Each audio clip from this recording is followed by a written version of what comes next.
Did you know that Yemen is suffering from the worst humanitarian crisis in history? Ever since the war that occurred in 2015, Yemen has been suffering.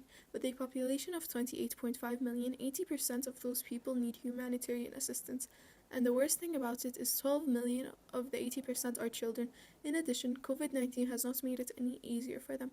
It is spreading all over Yemen, and Yemen is short on water, sanitation facilities, and only half of their hospitals are functioning and can be used. The main cause for Yemen being in this state is that in late 2014, the President Abd Rabbih Mansour Hadi was struggling to supply his country with their demands such as food, development, and much more.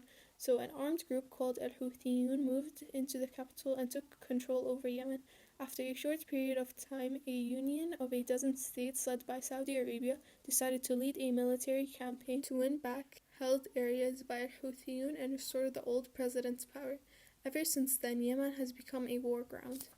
Most countries are helping Yemen with their crisis in a financial way. For instance, after Australia heard about the humanitarian crisis in Yemen, they donated another $3 million to Yemen directly. So in total, Australia has donated about $23 million to Yemen alone. Furthermore, they provided $350 million to the UN humanitarian agencies, which help countries all over the world with their crisis. Jordan decided to help in a different way. They sent a relief aid team to Yemen.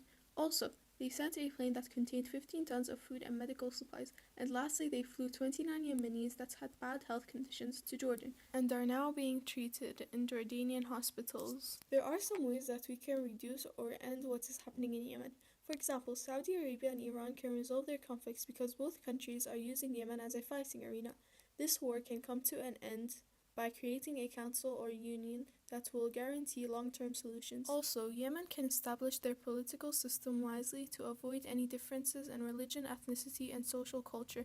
That way, the country will become more stable and it will be able to maintain its unity without having any divisions.